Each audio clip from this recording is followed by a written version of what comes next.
full-scale interface portal below a highly populated urban center. In the early days of flesh interface technology, this would have been considered utter madness. The uncontrolled incident zone would have resulted in mass segmentation and total chaos. And looking back on the experiment, madness was in fact the result. But for a brief time, it seemed like an idea worth exploring. It all started one day when a mid-level analyst was navigating a 3D map of the Honduras Contained Interface 2 and felt the urge to go to the bathroom. Just as she was getting up from her desk, she was struck by an overwhelming realization. But before we get to that, you must understand some background information. First, building an interface below a populated city was now possible because we had learned how to control the size of the incident zone. We could create interfaces with incident zones that only existed within the interface tunnel, instead of there being a large, uncontrolled zone around the interface. This was achieved through a breakthrough involving signal cables. For years, we thought that the interfaces had little appetite for anything but flesh. Machines and other objects were ignored. They were not incorporated into the interface superstructure. It did not seem to undergo significant travel. But the Chinese figured out that the interfaces were willing to incorporate electromagnetic signal cables. If a live transmitting cable was sent into a phagous corridor, the cable was taken up by the cilla limbs and connected directly into the interface's nervous conduits. At this point, we could send and receive signals from the interface. You can imagine our excitement. We had a working example of seamless techno-organic integration. It would naturally become the basis for direct sense feed technology. In those early days, we had no idea what the interface did with the signals we sent to it, nor could we make much sense of the signals it sent to us. All we knew is that it loved signals. The more, the better. The more cables we hooked up, and the more information we sent and received, the smaller the segmentation zone would become. As computing and signal technology advanced, we were able to reduce the segmentation zone to an area within the interface tunnels. Finally, we had a relatively safe and stable flesh interface. Still, we had no reason to consider building an interface below a city until our mid-level analyst made her startling discovery. Before this discovery, we knew that the size of a flesh interface depended chiefly on one factor: how much flesh it was provided. But at a certain point, the interface would cease to grow, even if it was provided with ample building material. We wanted to know why. Why had the Novaya Zemlya and the Artigas portals grown so large, when other portals were offered more flesh but failed to grow? In addition, we wanted to know what factors shaped the configuration of the interface tunnels, the so-called ant farms. At that point, we knew only a few basic facts. The tunnel would form either underground or underwater, but not in the atmosphere. The underwater tunnels were much larger than the underground tunnels, generating more segmentation and requiring more signal transfer to quell the segmentation. While the interface tunnels avoided the surface, they had little regard for the composite of the rock, sand, or soil that they were tunneling through. They tunneled through everything at rate chiefly determined by how quickly we fed them flesh. It wasn't possible to observe the tunneling process, but it must have happened via segmentation because the dirt and rock which was removed simply disappeared. The tunnels were self-supporting and would remain in place even if the surrounding earth shifted, unless they were wholly exposed to the open air, in which case they would putrefy. But why did the tunnels take one configuration or another? What our mid-level analyst discovered as she traveled through the 3D digital recreation was that the route she was taking was strangely similar to the trip she took to the bathroom every day. It was an odd little route through a poorly designed research facility, which included a short flight of stairs and a switchback at the end of the hall. All of this was reflected in the ant tunnel. Forgetting for a moment about her desire to use the bathroom, she took an emergency escape map off the wall and compared it to the ant tunnel she was studying. The layout of the Honduras Research Facility, which was just a few hundred meters from the interface entrance, was quite different from the layout of the interface tunnels. But there were certain similarities which went beyond coincidence. The analyst's discovery spread quickly through the facility, and the analyst herself was given a minor promotion along with a new office. It was discovered that the interface tunnels did not copy the architecture of the research building, but rather the most frequently used paths and most frequently occupied rooms in the building. That is, it copied the layout of human activity within the building. But even this did it in a distorted, oblique way, repeatedly copying and multiplying certain sections of the layout, as if the building map was being viewed through a multifaceted lens. For the people working in the facility, the discovery was nothing less than eerie. Shortly after the newly promoted analyst moved into her new office, a new section of tunnel was created within the interface to reflect this. No longer were the analysts detached observers. It was clear that on some level, they were being observed and copied for some inscrutable purpose. A quick comparison of interfaces and nearby human-occupied research facilities revealed unmistakable parallels. Huge facilities such as Novaya tended to produce huge interfaces. This even held true for undersea interfaces such as Artigas, where the nearest facility might be many kilometers away. The correlation was stupefyingly obvious once we looked for it, and it set off a wave of crazed speculation. People started theorizing that the interfaces were affected by all sorts of things: the mood in the office, how much coffee we drank, the health of our potted plants. This period of wild speculation came to be known as the correlation game, as almost anything was proposed as a possible correlation. Most of this speculation came to nothing, but there was one idea that gained traction. What if we built an interface in a highly populated area and gave it unlimited flesh material?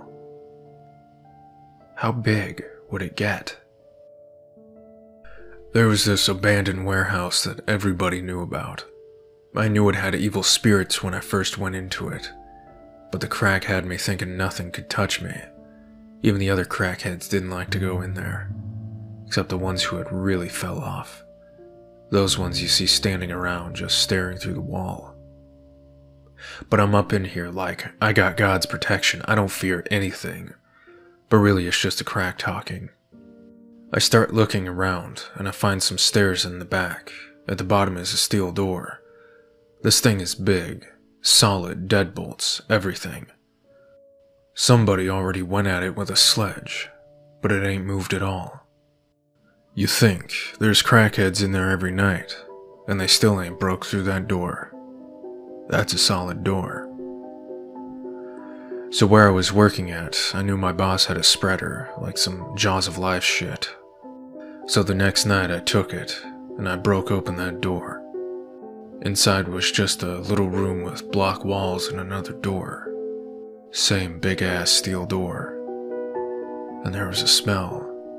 That underground smell. But also like how when the spirits are unclean, they made a stank. That smell. I broke open the next door, and it's a hallway with another door. I keep going through the place, breaking open doors, but it's mostly empty. Just some desks and computers too old to sell. I was like, shit. So I took the doors, sold them for scrap. Heavy-ass doors. The reason nobody got in them doors before is because a crackhead can't hold on to something like a hydraulic spreader. That thing was like $400. A crackhead will just sell the spreader. He ain't gonna fuck with those doors when he can just get his $400. I still had some discipline. I was smoking rocks. but I had some discipline. So I would put it back in the morning before my boss saw I took it. But that crack had me going. So one day, I sold the spreader too. My boss never figured out it was me who took that spreader. I was so slick. Then some things happened with me and my wife, and I stopped smoking for a while. Things were going all right. She acted like I was going to see my kids. But nah. I had forgot all about that old warehouse. But just as soon as I had forgotten, I looked in my boss's trailer, and he had another spreader. I was like, damn. I didn't even want to look at it. I had been clean for 2 months, but the crack was whispering. It got me again. And I was back down in that warehouse. I was just breaking open doors, going room to room. There was hallways, stairs, more rooms. I kept going deeper. I found a room full of cages. A real big room, like a pound. I was glad because it was a lot of metal. But in that last cage, at the end, do you believe the things I'm saying? I know you don't believe in God. I know you don't care about the Jews or the Gentiles. The Bible is real, but it happened a long time ago. People have forgotten. That's why they carry on like they do. They don't know. It's just when people forget, that's when the Lord comes again, and He will punish us all for the antiquities, the evils we do. The days to come will be full of terror. The Lord will chastise us like little children. The smell was strong in that room, real strong. That evil smell. I knew what I would find before I found it. There are some bones in the last cage, little bones, curled up in the corner, still with clothes on. I got out of there, I was gone. I wasn't never gonna come back. But God, I came back and I chopped up those cages, and I took them all out. Just kicked them bones out on the floor. I came back again the next day and broke into the next room, and there was more cages, all of them full. I was supposed to be back in my old house with my wife and kids, but I was down in that room with all those little skulls and hands. That's the insanity. It wasn't even worth that money, but I kept going back. There was always one more door, one more room, just a little more money. I ain't even think about where them bones came from. Who killed them? Who put them in the cages? I didn't care. When I found the room with the bones on the walls, that's when I was done. That last night, I was way down in there, underground. I opened a door, and inside, there was just a cave. The other rooms had block walls, but this was like a mine. I shined my flashlight around, and up ahead I thought there was crystals on the walls or something. But it was bones. I mean people. Hands, skulls, ribs, all of it just put together. And it went on and on and on. I said, God, this is the valley of the shadow of death. I knew I wasn't scared of those spirits because they were already inside of me. Telling me, don't worry. Telling me to keep going back down in there. I prayed to the Lord to deliver me, and I got scared right there. The spirits came out of me, and I got scared. I won't lie. I was crying. Just shook up. I knew I wasn't alone in there. I could feel the evil one down in that tunnel. It was all power in the dark. The spirits of all those dead people were all formed together to form up into the body of the evil one, formed into a beast. It wanted me to bow to it, to bow to the idol. I didn't bow. I ran. I was gone. That was my moment of testing. I didn't bow. But for a little minute, I could feel all that power. And I smelt another smell different from the other rooms. I remember, my daughter's more grown now, but when she was little, I'd feed her applesauce. I'd be thinking about her when I smell it. I smelt it then, coming out of the dark. And God, I wanted to bow. Alcohol goes great with nostalgia and melancholy. It's what gives us misty-eyed barflies, forlorn poetry, midnight phone calls, last page of The Great Gatsby, Sinatra ballads, and 73% of all country music. That was my favorite part of drinking. The wistful interlude a couple hours after the first flush of drunkenness, when you wander away from a boisterous party and look out into the darkened woods and see for a moment the fragile past floating ghostly before you, colored in sunset oranges, all the bygone things which have slipped away in the gentle flow of time. Your breath catches in the tightness of your throat, and your eyes fill with tears, and somebody calls your name or you have to piss, and you wander back into the party. I felt like I was at my finest in these moments. I felt poetic and sensitive and alive. Eventually, though, it all became an awful parody of itself. The gentle wishfulness devolved into me sitting in front of my laptop, drunk on a Wednesday night, watching sad YouTube videos, weeping and slurping down vodka and water. I would watch any sort of weepy video. Soldier homecomings, kids with cancer, dogs being put down, etc. Just to get a good cry on, to trigger that dopamine release that came with the tears. It was nothing more than emotional masturbation, just like with the alcohol itself. I had found something that gave me true pleasure, and used it over and over until my feelings had become rote and dead. The same sort of thing happened with my memories of Mother. At first they came unbidden, stirring up a sense of wonder so powerful it brought tears to my eyes. But over the course of too many drunks and too many hangovers, I replayed the memories over and over from every angle. Eventually, I couldn't be sure if certain parts came from the original or were formed by later recollections. The whispering magic became a monotonous drone. The vaporous impressions dried and hardened into simple facts. Mother was a woman sewn together from different things. Mother would come in late at night with a bag that squirmed. Inside the bag were children. We would go down into the basement where she kept the cages. We would do things to them together. I thought the memories had no more power. I thought they were just abstractions at this point. Bad data. Who could explain them? And why bother? Now I found myself walking down the street in the middle of the night, trying to burn off these eerie feelings that Sean's story had put inside me.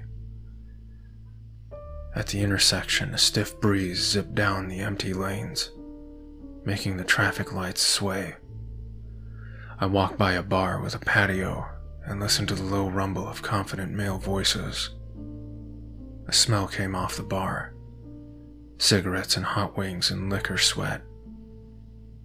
It was the smell of action, the smell of good times. I could just walk in there, have a couple of drinks and hold court, tell a few jokes, make a few friends. The problem with going out sober is you have to make all these little decisions. Where to go, where to sit, what to get. When you go out drunk, you just make one decision: to keep drinking. Every other decision just falls into place. Life becomes easy. as easy as listening to a story. It wasn't worth going into the bar. It would be closing in an hour anyway. So I walked past it, on down the street, by myself. God, if there was no closing time, no tomorrow morning, just darkness and magic and mystery forever. If I could just be drunk until the end of time. Mara is molting, so we can't play. I'll have to wait until she's done. I've moved out of the crowded sand burrow. I think 6 different broods live there now. And everybody crawls all over each other and bickers and snips. Now I live in one of the sea caves. It's wet and lonely, but at least nobody snips at me. And it's a little easier to find food. When Mara is done molting, I want her to come here, and maybe we can live together. The caves are made of Ghana black melt rock that was hardened into fluid shapes. The moon shines through dozens of porous holes in the roof, and the sea glitter throws shapes onto the rock ceiling. I like to sit back and let the shapes tell the ancient world story. This cave is nice. I will stay here. I'm getting tired of eating sea flowers, but I don't want to go through the trouble of buying livestock. The crowds at the temple are awful this time of year. Everybody clamors and begs, and the priests are greedy and officious.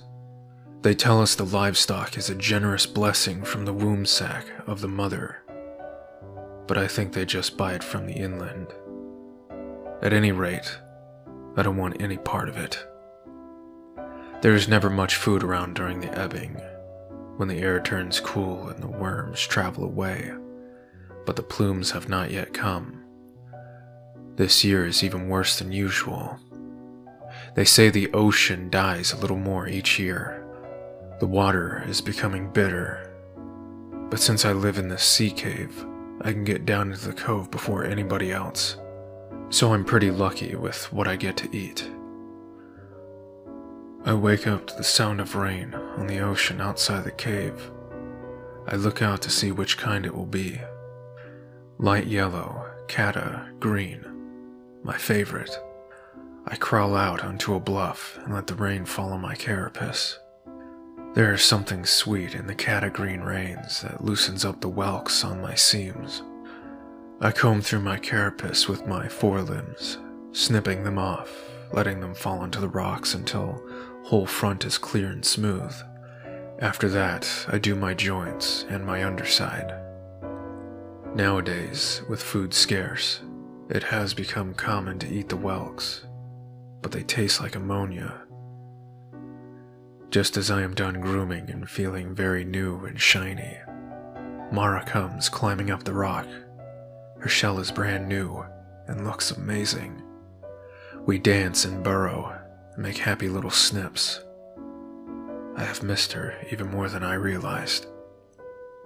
She moves the colors on her carapace to show me how she feels. They are very vivid on her new bone. She shows pictures of her looking everywhere for me, searching through all these sea caves. I show her myself as I sat in the cave, lonely and waiting for her. She snips at my front legs, and I dance around for her. Sweet, lovely Mara. I show Mara my cave, and she likes it. She loves the sea mist and the way we can see the teta-purple moons pass through the sky, through the holes in the rock. I show us living there together and making it into a nice home. She shows me leaving the burrow, colored as a question. I show her that I was too crowded and I was getting sick of all the others. She flicks her antenna at me, making slow, comforting movements. But I notice she hasn't answered about living in the cave. I feel my little plan is being washed away. Mara doesn't stay with me in the cave, but she visits often. I make sure to always have some sea flowers for her when she comes over. Lately, they've been harder and harder to find. I get so hungry that it's hard not to eat all the flowers before I can give any to Mara. I give her the best flowers, but they're all small and colored an ugly shade of Hannah blue. Despite this, she always shows me how delicious they are.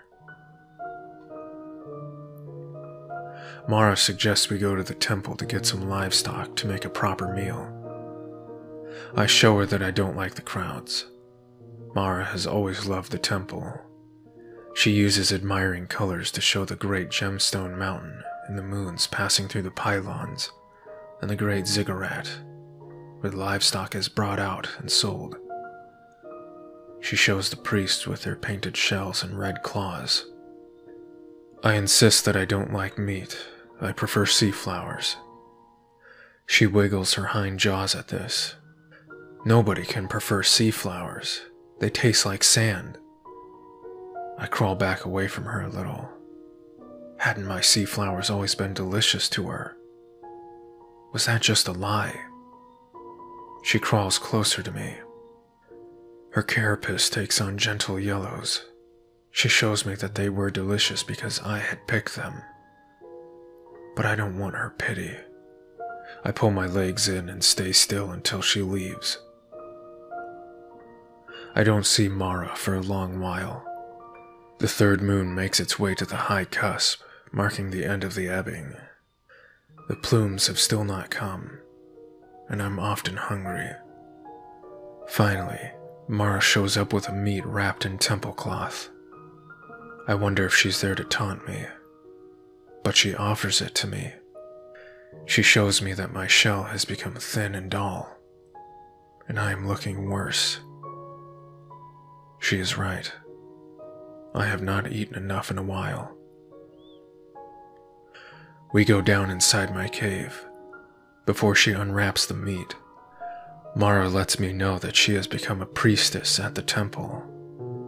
I turn blue with surprise. How had it happened so quickly? She had been studying for a while without telling me, since I never liked the priest. I feel sad about this. How many times have I complained about them in front of her while she was studying to become one? It was no wonder I didn't have many friends. Mara unwraps her gift. The creature she has brought me is soft and pale pink. Mara likes the taste of these the best, but I don't think there is any difference between these and the brown ones. I break off one of the 5 little feelers on the end of its foreleg and nibble at it. But Mara snips at me and breaks off a hind leg and offers me the thick end. My shell turns yellow, and I take it. The pretty red juice runs all over my jaws as they pull the meat from the bone. We eat in blankness for a while. Then I ask Mara where the priests get the livestock from. It has always been a mystery, since none of these soft little creatures are ever found on the land or in the sea. I have wondered if they raise them inside the temple, or if they bring them in from the inland. Mara doesn't answer at first. She doesn't want to show me. I ask again. She shows me a quick, vague picture, the old story about the womb and egg, something the priests tell little children. I know she is hiding something, so I snip at her. Why does she hide things from me? We used to be so close. After a moment, a picture forms on her carapace, as clear and vivid as anything she has ever shown me. I ask what I am seeing. It is the womb. It's where they come from. Dear Isalandria, I hope your name is Isalandria. I will name my daughter Tessalandria, and I will tell her to name you Isalandria. These names are prettier, more than my name, Anne. Too plain. I am your grandmother, and even though you are still not born, I'm writing to you in all 100% original English. Grandmother is teaching it to me. My grandmother is your great-great-grandmother.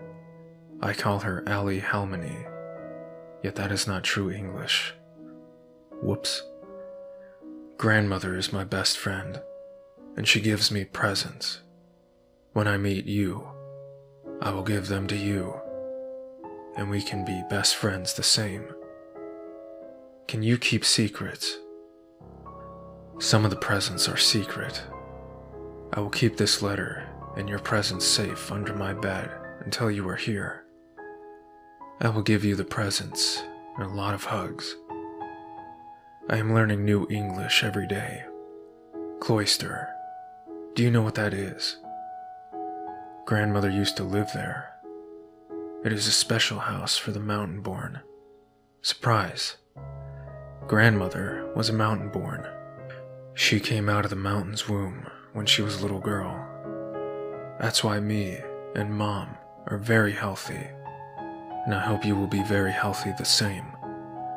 I hope you have curly hair and green eyes, rather plain hair like me. Grandmother said she hated to live in the cloister because the monks are mean. Grandmother does not like the monks. Yet that is secret. Don't show this letter to anybody. It is just for you. After she moved out of the cloister, she met grandfather. He was very nice, yet not healthy, and he is passed on to the love of the imp's son. On days when the imp's sun rises before the big monk's sun, I say some prayers to grandfather. Grandmother never says prayers to the imp's son. Rather, she only prays inside. I want to tell you about your presents. Grandmother carved them directly from green crystal.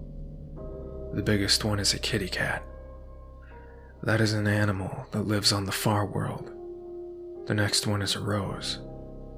That is a vegetable that grows on the far world. It is supposed to be red, yet this one is green and still very pretty. The littlest one is the secret one. Grandmother keeps it for herself, and she will not tell me what it is still. Yet one day she will give it to me.